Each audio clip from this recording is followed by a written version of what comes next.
All control. Gravity is all that I know. She's over me. She's over me.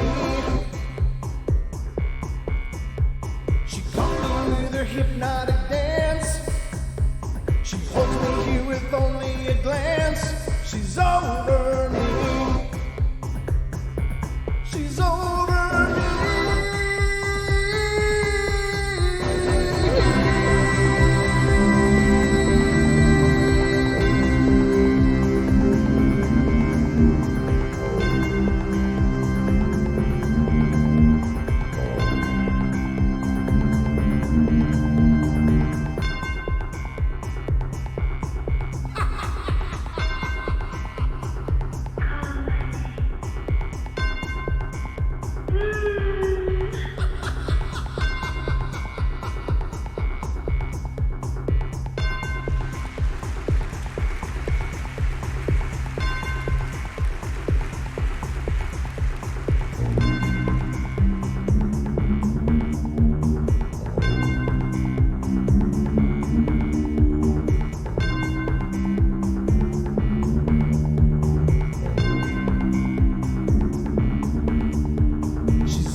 Ladies and gentlemen, welcome to the Paranormal Portal, Bedtime Stories from Beyond. I'm your host, Brent Thomas, and I hope you're having a great day.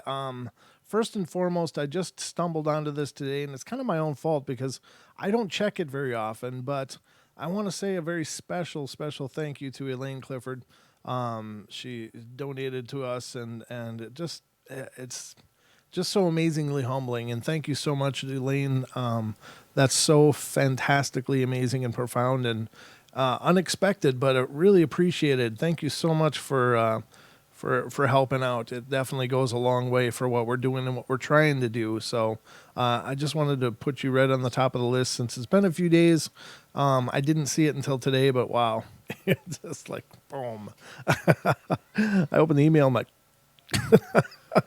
so thank you so much. And ladies and gentlemen, I hope you're all ready because, well, it's time for bed.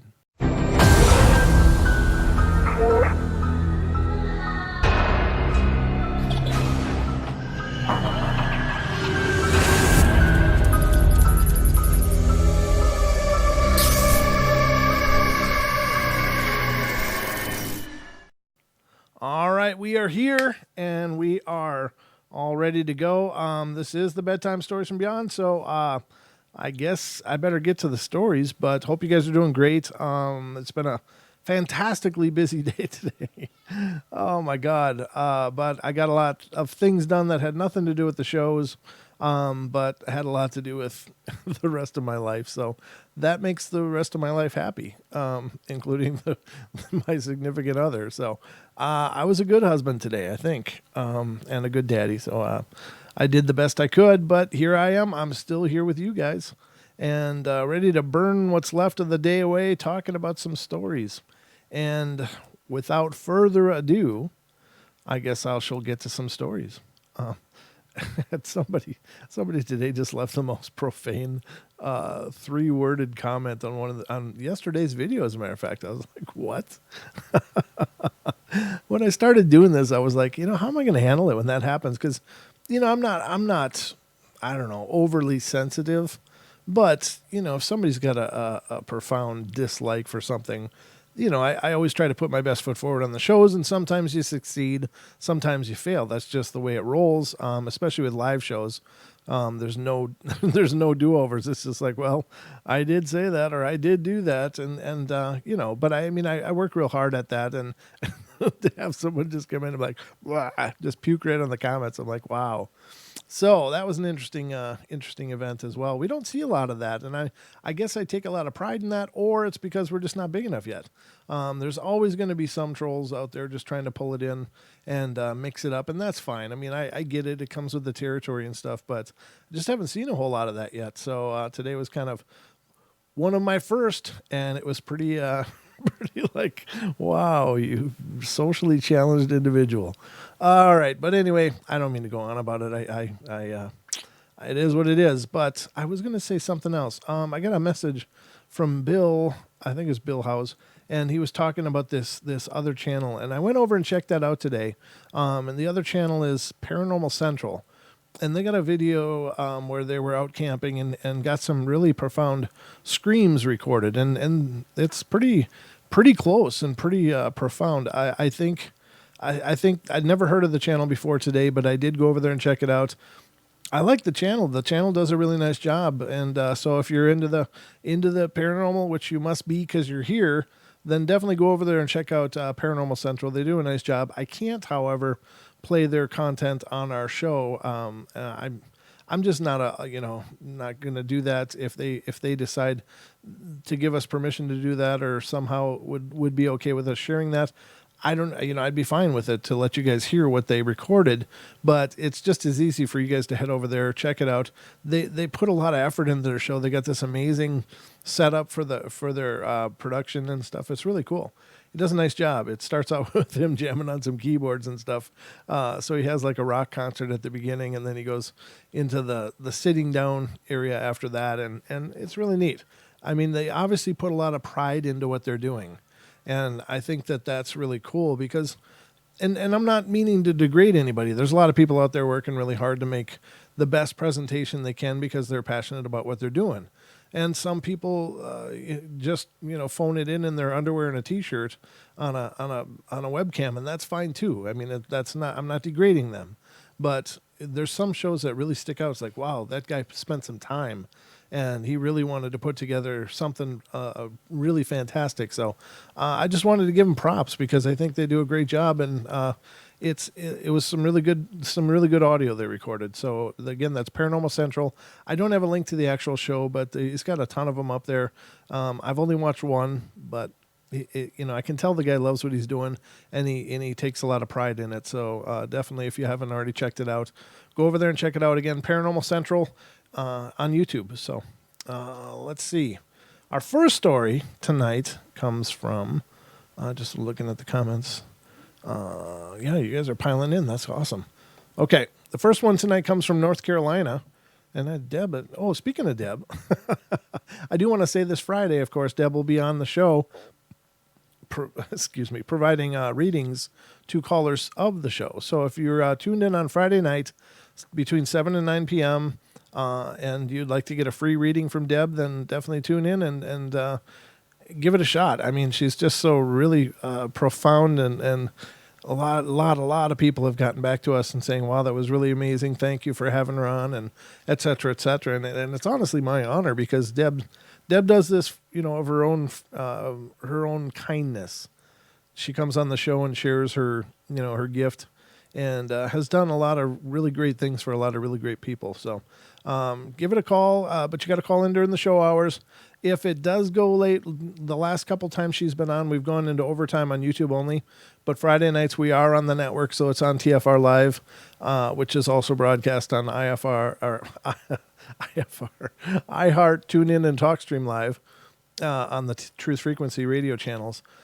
So if we run out of network time, that doesn't mean you're not going to get a reading. It just means it's only going to be on the YouTube stream at that point because I got to disconnect from the network. So just a heads up, but that's this Friday night on the 12th. So tune in, and Deb will be here and doing the amazing magic she does. So, all right, let's get on with it. North Carolina. I've always been able to sense the other side, so to speak, but what's going on now in my new home is just really, really weird. I'm a huge believer in reincarnation, past life, so I'm very open to the spiritual, whereas my wife's view is more inside the box and doesn't believe very openly in ghosts. And we've been to the house since late October of '07, and I, of course, immediately not noticed cold spots, predominantly in our bedroom, accompanied by a smell of cigarette smoke. And neither of us smoke. The other night, my 20-month-old son woke up crying at about 3 a.m., and being that my wife tends to the newborn, I get up with the older one at night, and upon entering his room and lifting him out of his crib, I noticed a dark figure about my wife's stature standing in the corner by the rocking chair, and I thought my wife had followed me in because it was hard getting up to get my son, so I was annoyed that she followed me in, and I went and slept with my son on the couch, and the next day I asked her why she followed me in, and she proceeded to tell me that she hadn't. Granted, I was half asleep, but looking back, I should have known it wasn't her. I was home with my son one night. He in bed, me in the living room, and I had the baby monitor in his room and the receiver with me, and I heard my 20-month-old stirring, then a woman going, "Shh, shh, shh. Who loves you? I do." I've never been so freaked out. I was wide awake, and I went to his room to find him safe and sound, sleeping contently.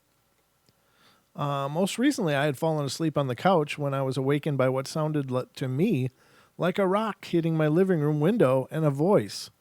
I don't know how to explain this. It wasn't loud, but it was in my head, like a thought, but not my own thought. And the voice said, "That woke him up."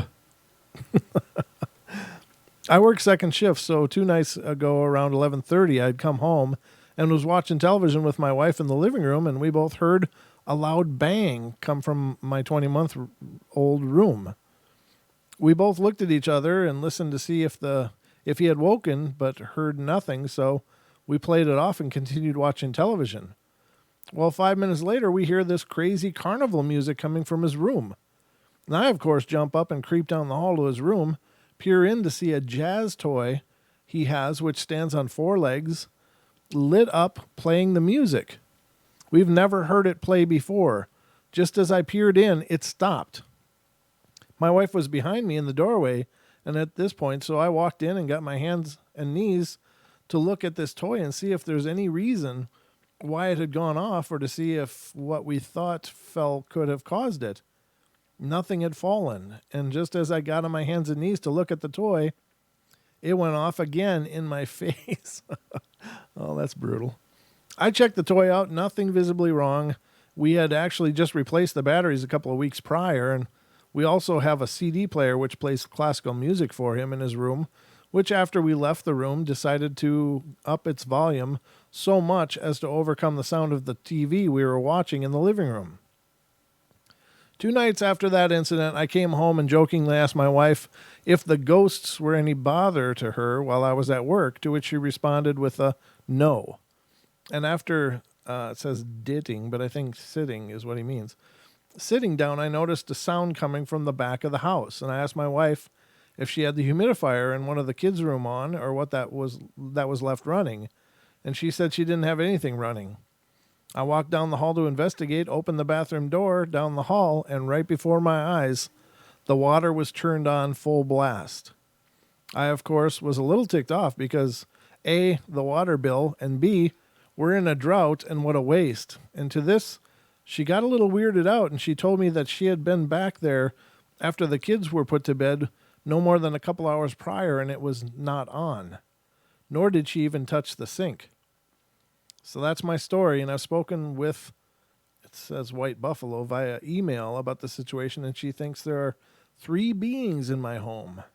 Any other feedback? Well, I don't know how many are there, but you definitely got company. All right, so that's North Carolina. Good story. Nothing too out of bounds there. Now we're going to go to Illinois. It says, my sister moved into a new home, and I kept seeing this bright light, more of like a flashing star-like object. I awoke, and it was outside my niece's room in the middle of the hall, way close to the ceiling. I figured maybe it's a smoke alarm, so I just watched, and for a while, nothing. Then it would come quick. The next morning, then it would come quick. I don't know what that means. Okay. The next morning, I went to see if a smoke alarm was there, and there wasn't. Just last night, January 2008, I woke and and sat on the couch in the dark, and I see this light again. Before I'd seen it upstairs outside my niece's Marissa's room, and now I was seeing it sort of on the same place but downstairs in the middle of the ceiling between the doors of one room and the other room. It was so bright and then flashed dimly, but I turned on the TV and waited. Well, the TV was on and I was still seeing this mysterious light like a sparkle or something, too fast to take a picture of, and as if you had a big diamond ring on and you were able to move your hand left and right slowly, and how they shine quickly. But I was in the pitch black both times, and I wear no jewelry. I really don't know what it is, and even when I'm not looking at that spot, I can see the flash in the corner of my eye, and it will not move. It just stays there in the same spot no matter what. Now, oftentimes these kind of presences are first noticed in the peripheral vision, and there's many ideas as to why that is. The way our eyes collect light peripherally, cones versus rods in the the light collectors in our eyes. It has been explained to me, and that seems to make sense. It seems that peripherally our eyes are more sensitive to changes in the light, whereas head on it's harder to see. And it's kind of like if you're outside looking at the stars. If you look directly at them, they're hard to see. But if you look just off center of just off to the side of one, then they're much easier to see. And I don't know why that is, but it is. And I suppose that sensitivity is why we are able to perceive these spirits in those peripheral vision areas before we're able to look directly at them. And it might be just kind of a pineal awakening or something, like the pineal is somehow turning on, or like anything else in life. I think anything you don't use atrophies. It just kind of gets weaker and weaker and weaker. And then when something happens where you're able to perceive something, maybe it starts turning on, or something profound happens and it kind of flips a switch. And again, over a period of time, that becomes stronger and stronger. So that sense becomes stronger and stronger because you're using it, maybe consciously, maybe not consciously. Now, many people have talked about developing their gifts, and Deb is one of them, and as is Sean and Diane. And they've often talked about meditating to help tune in those abilities, and perhaps it happens just naturally as well. I don't know. It could be any number of reasons why. Maybe it's better eating. Maybe it's better sleeping. Maybe it's a combination of many things. Maybe it's a trauma that triggers it. It can be anything. But it's definitely always seems to start in the peripheral vision. That's where people notice these shadows moving and these figures fleeting by. For me, I only have one peripheral vision, so it's on my left eye, not my right, because I have nothing in my right. Since I took the BB in the eye at 12 years old, it scarred my eye, and I don't have any peripheral vision. So when I do see things move over there, that's a little more freaky, because it's like, wait, there's nothing there. That's my blind spot. Why am I seeing something? But it could just be things bouncing off the retina in there and causing little flashes, but I don't know. I don't know, ladies and gentlemen. All right. That was from Illinois. Let's go to the next one, and this is North Carolina. And by the way, the phones are open. If any of you have any ideas or things you want to mention or talk about, please feel free to call in 720-923-0500. Again, 720-923-0500. I promise I will check it every once in a while as much as I'm able. I got plans to put a third monitor in here, and I think that the phone board's going to go on that. And it'll be pretty close to my line of sight, so it won't be such a turn to see where the hell it is. I've currently got 2 huge monitors, but I can't fit everything on it. So it's time for one more. All right, so the next one is North Carolina. Again, North Carolina, 2 times tonight. Let's see what's going on there now. This experience happened while I was still living at home with my dad, and we were in this house from 1997 to 2001, and things started off fine. We were both comfortable in the house, and then things started happening slowly, but picked up at a very rapid pace.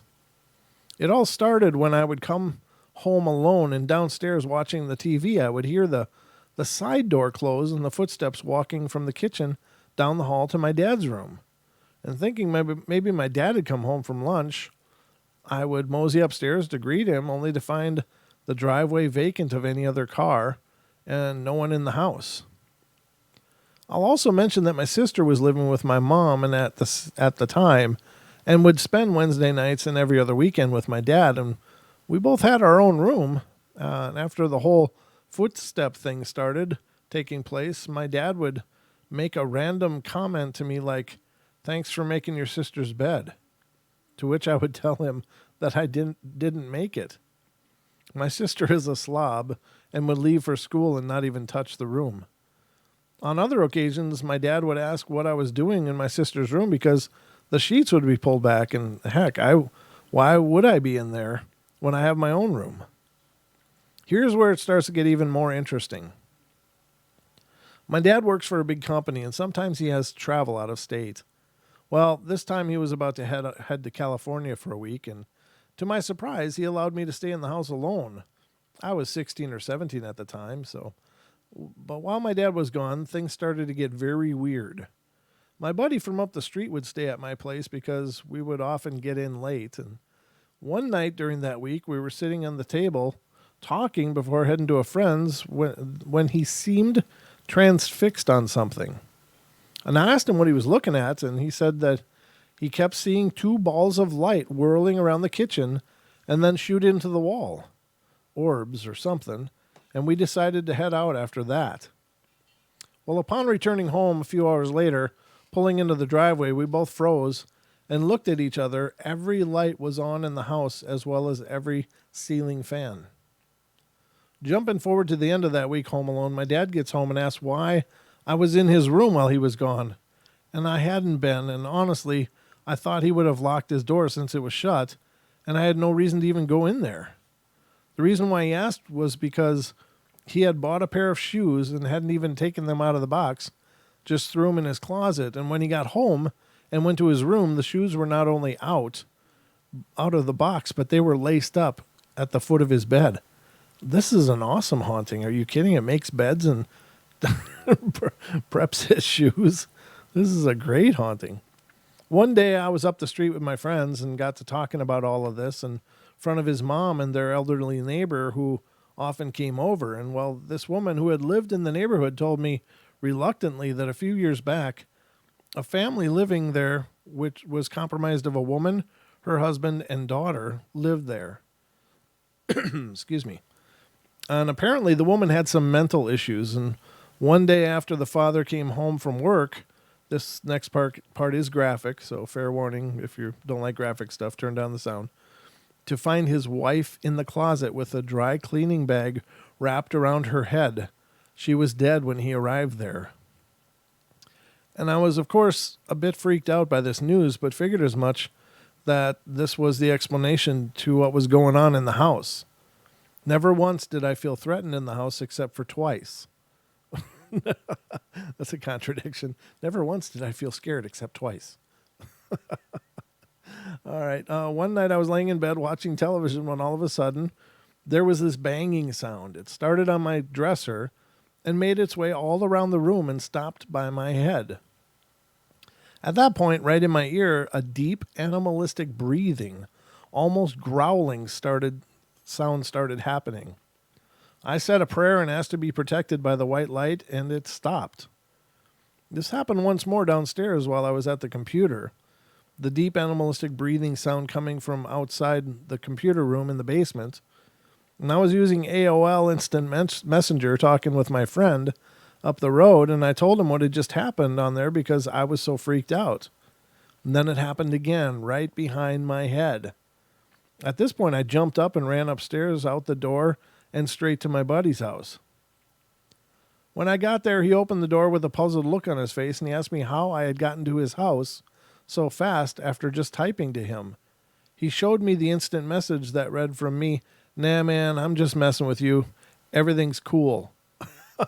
I never typed that. That is my story, and there are definitely more to follow, and thanks for your time. Wow. So it makes beds, it'll lace your shoes, It can chat with your friends. I don't know. It sounds like a personal assistant. Wow.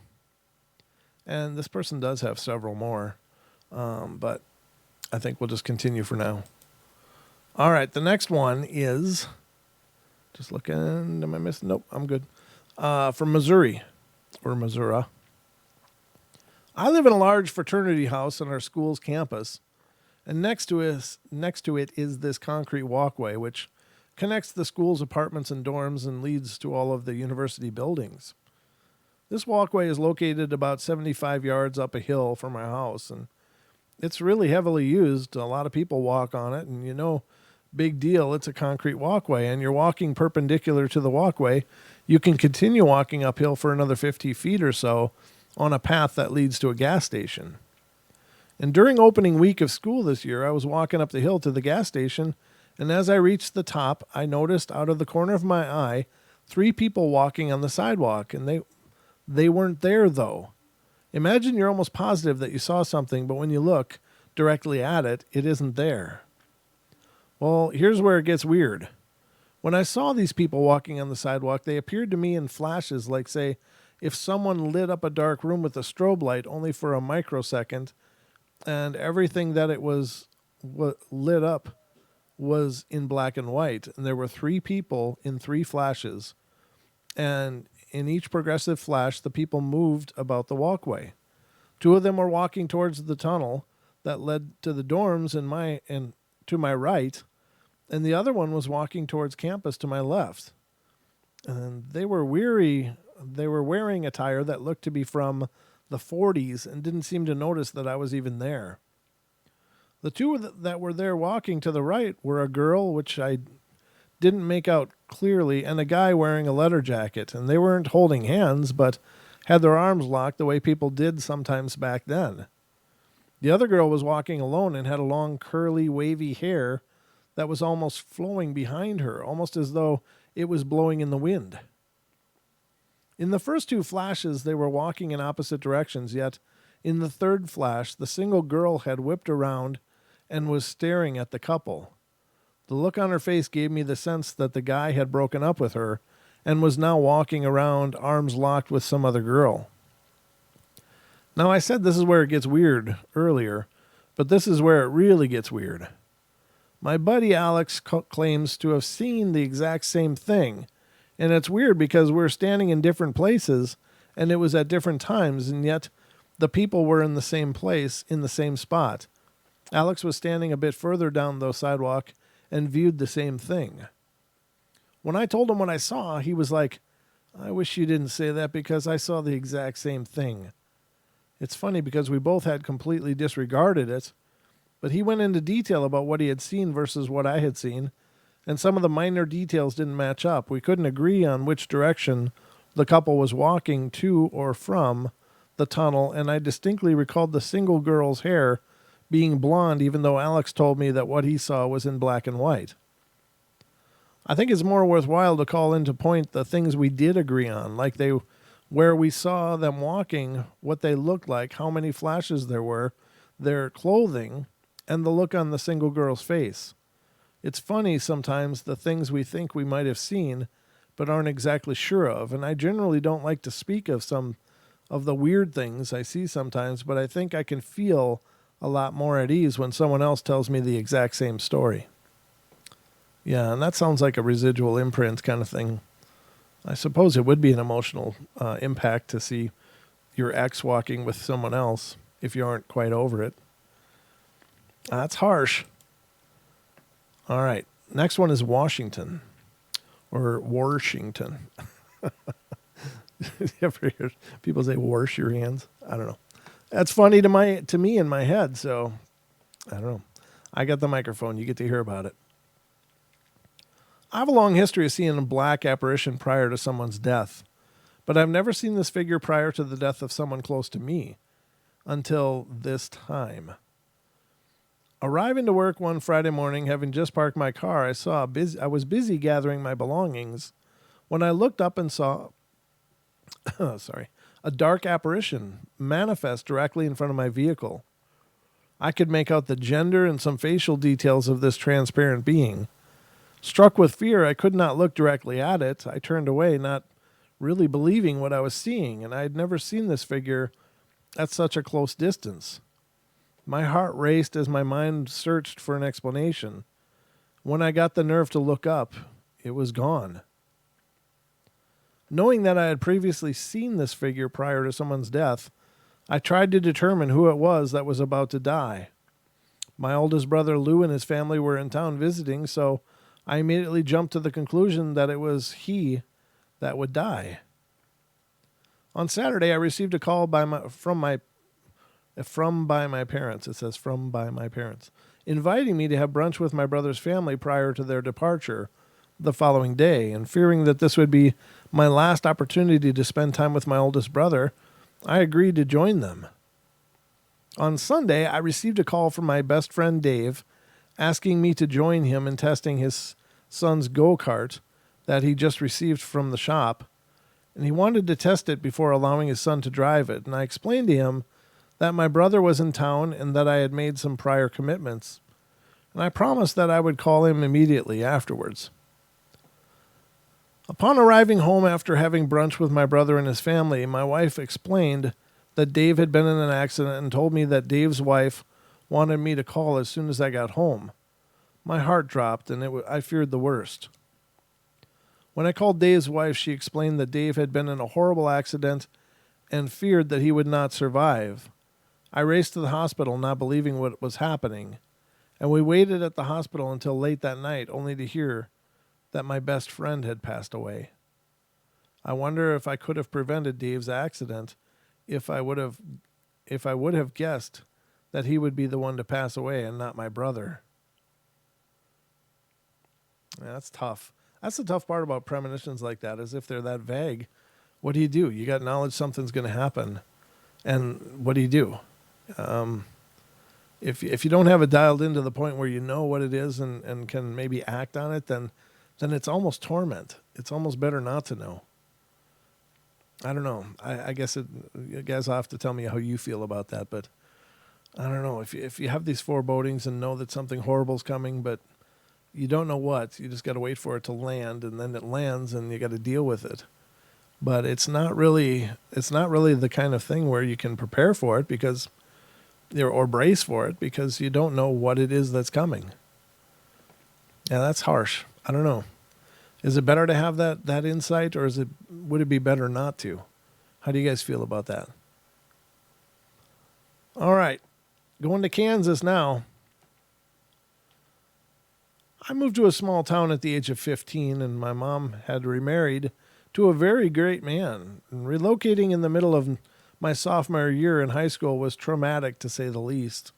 A new town, a new school, new job, and a dreaded new house at 411 Clark Street. Mind you, I lived in a very small house before moving into a 2-story brick house. This house was great, I thought. I finally got to have my own bedroom.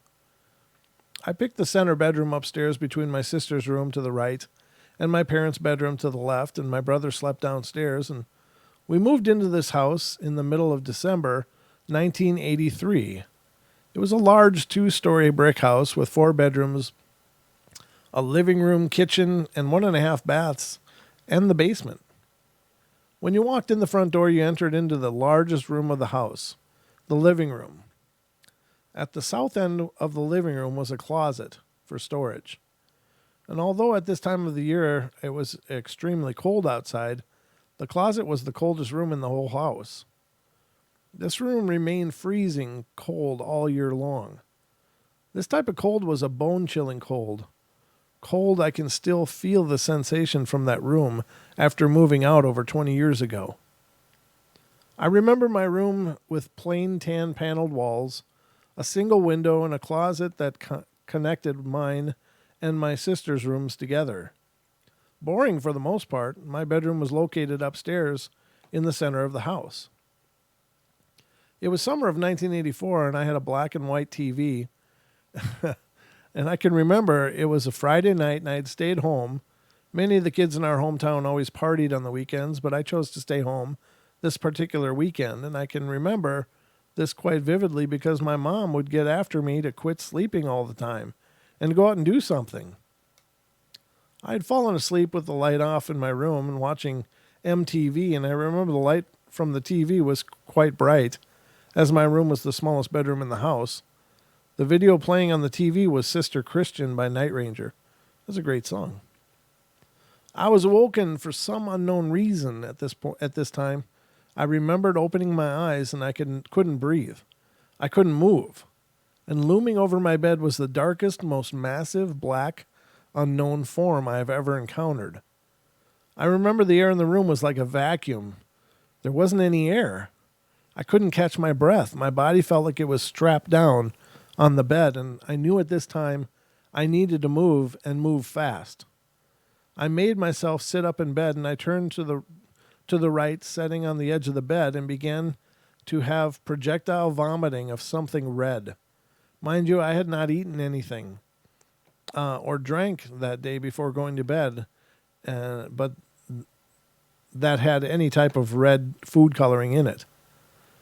By this time I was screaming, and my mom had ran into the room just freaking out, wondering what was wrong with me. So I had to explain the story to her. This woman, if you can believe it, discounted my story and accused me of sneaking out of the house and going out to get drunk with my friends.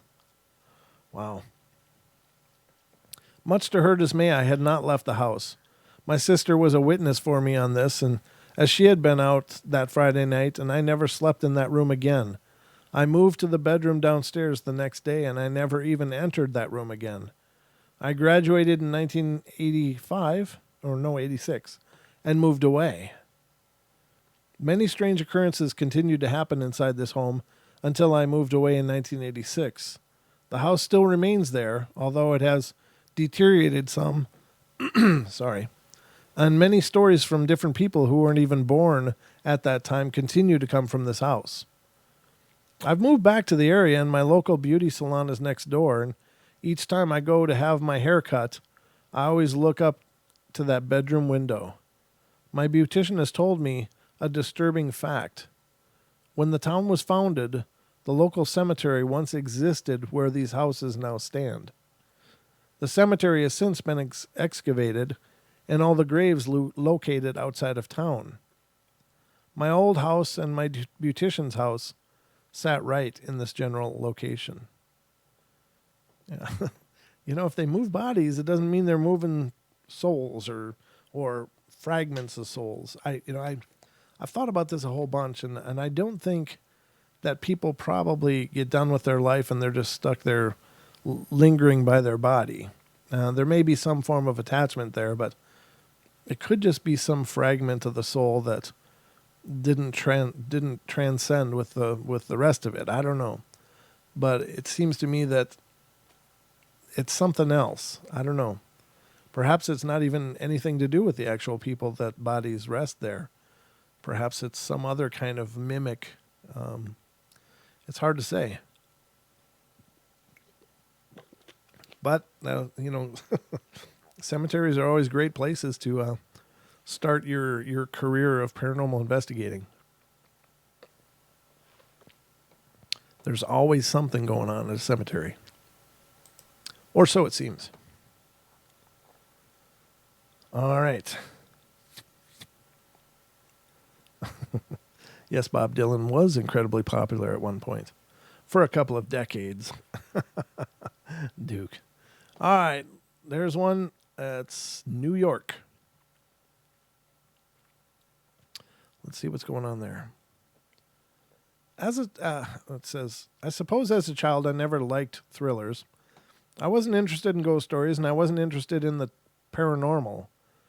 I grew up for the first 9 years of my life in a small trailer with my parents and siblings, and we didn't have cable, so I rarely watched television, and I also was not an avid reader, so I knew practically nothing about ghosts, or even what they were, really.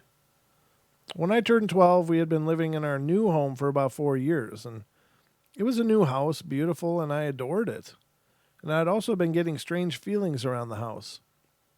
And it got to the point where I was scared to sleep with my door shut. It would be little things, such as When I was on the computer, I would feel as if someone was hovering over my shoulder, watching me. Or I would be out playing on the swing set with my sister, and I would think she was saying something, but she wasn't. By the time I was 13 years old, I had begun to see something like a child sitting in the corner of my bedroom. My friends would get freaked out, and one time my friend went home without even saying goodnight. I was beyond confused, and I had no idea what was happening. A few months before my 14th birthday, I was down in our basement watching television. Now, my basement isn't one of those creepy basements with all the weird feelings or anything.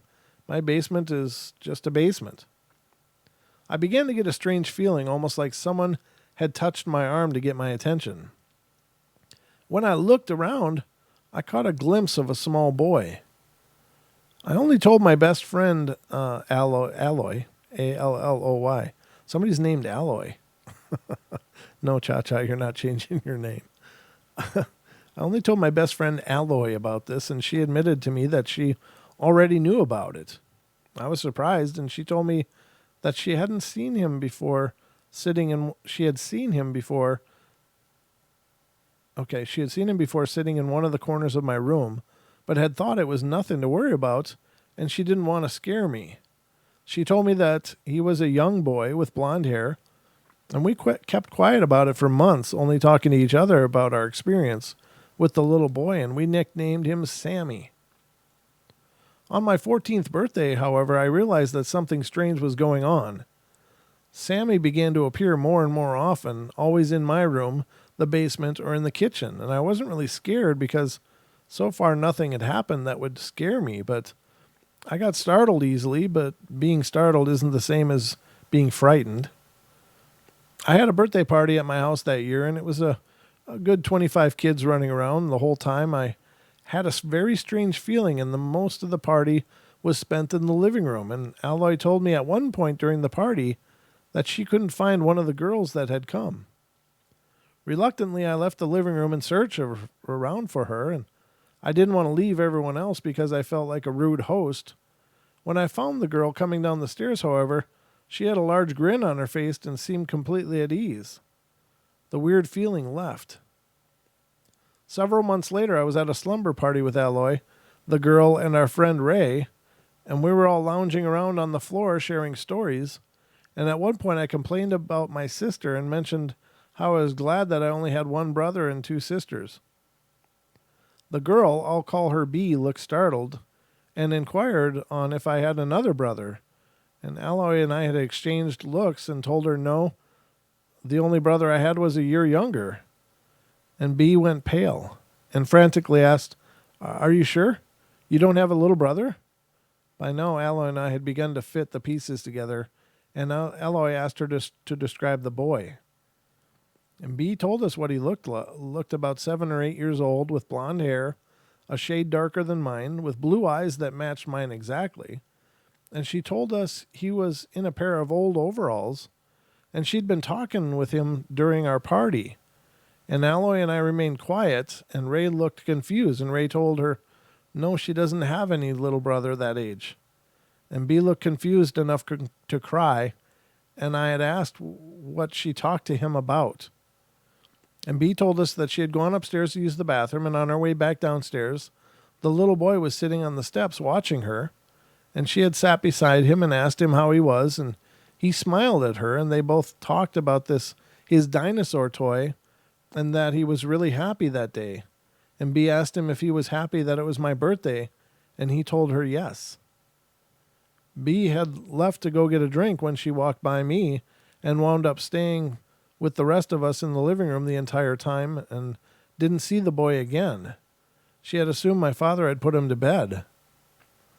When B finished telling us about the little boy, Alloy and I told her about Sammy and that there was a possibility that she had come in contact with him.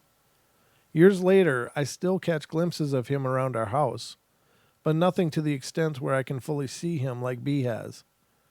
Alloy's seen him a couple of times, but I normally only see him when I'm really depressed or I call out for him. All in all, I'm curious why Sammy is hanging around our house.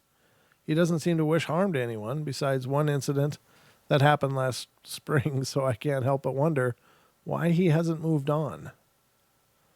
It's a good question. I don't know.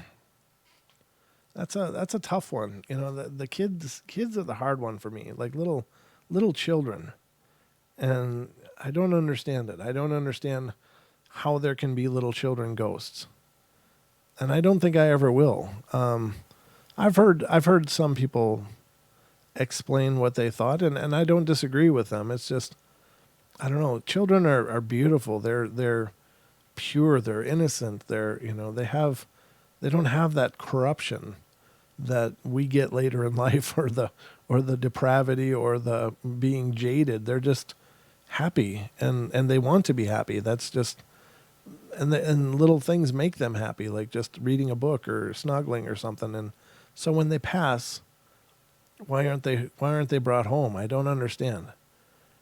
If there are indeed children spirits. Now again, and I've said this many times on the show, there are reports of people having children spirits that don't remain children for long. And I'm going to be redundant here because I've said this many times on the show, but we're always getting new listeners, so I want to go over this again, and that is that I believe that some dark spirits and entities will prey upon people, and they prey upon us for some reason. They get something from us, and whether it's part of our energy, or our life force, or both, or if that's the same thing, whatever. But I think for them to be able to draw from us, they have to get us to surrender. Now, in some haunting situations, that's done through fear.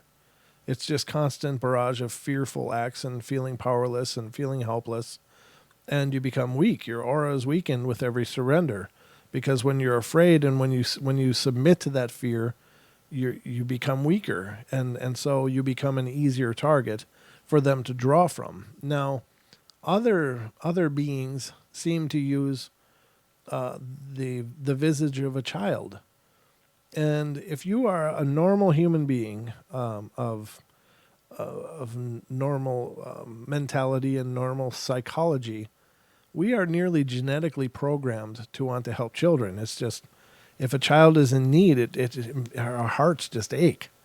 And so these children appear, and they seem lonely and sad and scared, and people open up like, oh, there's a child ghost in my house. I just want him to feel welcome and loved, and he can be part of the family. And they get these ideas in their head, and they start buying toys for them and creating spaces in their home for them. And then the scratching starts, and then the haunting really digs in, and then the fear starts. And you've already surrendered because you've opened your heart to this child. And, it's just like a form of predation. So that's a theory of mine, and I think it makes sense. Now, is that every child spirit? No, I think there can be child spirits. I just don't understand how. But I think in many cases, child spirits are not child spirits at all. And they just appear that way because it's a quick way to get us to open our guard and welcome them into our hearts. So anyway, it creates a vulnerability of sorts. So that's my 2 cents on that, and take it or leave it. Again, I don't claim to be right or know that I'm right. It's just, it's one of the only things that makes sense to me. So that's all I got about that. I think I got time for about one more, and we'll read this one more. These people are haunted. All right, this one's coming from Alabama. It says, when I was smaller, the attic to my house was used for storage, and nothing special, really. I never went up there. Hence, there was no AC up there, nor a heater. But in the summer of 2005, my attic was redone, and now it's a playroom for my sister and I, and there are 2 TVs up there, a couch, and 1 window, and there are 2 closet doors for storage. They stay cold and dark and dank all year round. It all started in the attic when I turned off my video game and the TV started thumping from inside, sounding like a heartbeat. This still goes on, mind you. And I just blew it off and thought nothing of it. Then the only next thing that really awakened me was my friend Kim and I were in one of the closets, And we just opened the door and turned on the light. And soon after, we were standing on the opposite sides of the closet space. And we were standing still, and a picture slid off a box that it was sitting on and onto the floor with a loud thump. And there were no drafts, and no way Kim or me could have made that box or picture settle. Soon after this, nothing went on for a while, but one night, as I was sitting up on my couch in the living room, I heard what sounded like footsteps running around my furnace in the hallway. I got up and went to walk down the hallway, only to find nothing wrong. I turned around and headed for the living room again. However, when I was completely turned around, the attic door slammed and settled. The window was not open because I rushed there to check, and I saw nothing. There have been no other particular things going on besides this, and this house is only 15 years old, built by my stepfather himself, and the only other weird encounter I recall is being 3 years old in my parents' bed, seeing some kind of freaky animal crawling in my hallway, heading towards me. My parents say I was scared that night, and they had to slip the lights on 3 times before I could sleep. Now, again, I believe it's a common misconception that a house has to be old to have a haunting. Not necessarily. Hauntings can be introduced by a whole number of things. Can be items brought in from, antiques to hand-me-downs to, garage sale items, whatever. You can sometimes bring things in that way. They can be introduced just by tagging along with people that come to your house and then leave. Many accounts of people claim that, they've had people drop off spirits in their house, and psychics have claimed that that's possible as well. Is it possible? I don't know. It seems to make sense. If your house is new and there's no story with the land that would make any sense, the land would be another one, by the way, and you suddenly have a haunting, then you got to look at what's going on. What has changed before this just started? So I know a lot of people like the thrift sale. Hell, I like the thrift sale and garage sale and stuff. I think there's some really neat stuff out there, and you can find some real treasures. But if you bring something into your house and you notice activity starting, get that something the hell out of your house. Put it in a garage for a while and see if that lightens the atmosphere or not. It just because a house is new doesn't mean it's probably not going to be haunted. It can be, or it may not be. And then there are just people that draw hauntings. There are, whether they're psychic, whether they know they're psychic, or they have some latent psychic ability that can serve as a beacon to wandering spirits or, wayward spirits or dark spirits. So there's a lot of reasons why a haunting can be introduced. So just another bit of my ideas for you. So, but I think that'll wrap it up for tonight here on the Paranormal Portal Bedtime Stories from Beyond, ladies and gentlemen. I hope you've enjoyed the show. I always enjoy you guys being here. Like you, Brent. What do you mean, like me? What is he saying? It was built in the 60s. Let's see. Renovation. Yeah, well, in an older house, renovation can certainly kick up activity. If there's some kind of dormant energy in the house and you start tearing down walls or, redecorating or something like new floors, paint, all that, it can certainly awaken energies that would have otherwise remained mostly dormant. And actually it was Nicholas who wrote, he had this conversation allegedly with the spirit, and he wrote about the experience that the spirit was having, and it was kind of in the gray, or I forget the word he used for sure. I've got to read it on one of these bedtime stories because it's a really profound story. But he shared it on the show with us as well. But it talks about the spirit kind of drifting in and out of awareness, and these lights would come, and my take on this was that the lights that would come and stir this spirit back to activity was people, that they could see the presence of people appearing as lights. And sometimes they would be bombarded with memories and things. And I think that the people were bringing those memories with them, and their feelings, their emotions. And the spirit was just kind of experiencing all of that, because I believe that spirits are probably completely telepathic, obviously. And they know what's going on in your head. They know your story just by being around you, because they're energetic things. So is that possible? I think it is. Again, I'm not an expert. I never want to be portrayed as an expert or perceived as one. I'm just an enthusiast that thinks about this stuff a hell of a lot. So it doesn't make me right. I can be wrong too. So, just because I've said something doesn't make it gospel. I'm learning just like everyone else. But the more I do the show, the more I definitely learn. I've learned a lot doing the portal, and learned a lot hearing your guys' stories, hearing what you guys have seen and experienced. I learn from reading stories. It gives me ideas. A lot of times it connects the dots, and it crosses the T's and dots the I's for me. It's like, oh, now this makes sense. Oh, now that makes sense because of this. And I think it's very profound. So anyway, ladies and gentlemen, that's going to wrap it up for the portal tonight. I hope you've enjoyed it. And again, spread the word. Let people know. Be sure to check out the podcast. If you haven't already, it's everywhere that podcasts are. I had somebody asking about having it on a certain platform, and I believe we're already there, but I don't remember the platform name now. It's actually one I probably should know, but I don't know that there's many out there that we aren't on. I think you're more likely to find the Paranormal Portal on most every podcast service out there, because it's hosted by Revolver, and they're really networked into everything. So I don't know. If you don't find it, let me know, and we can certainly check into that. But if you're not finding it on your podcasting platform, please email me. And if you have a story you'd like to share, please email me, paranormalportalradio@gmail.com. So I think that's going to wrap it up for tonight, ladies and gentlemen. I love you all. Be good, be kind, be nice. Take care of each other, help each other out. Find the magic in every day, and remember to laugh as much as you can. You guys have a wonderful night, and sweet dreams.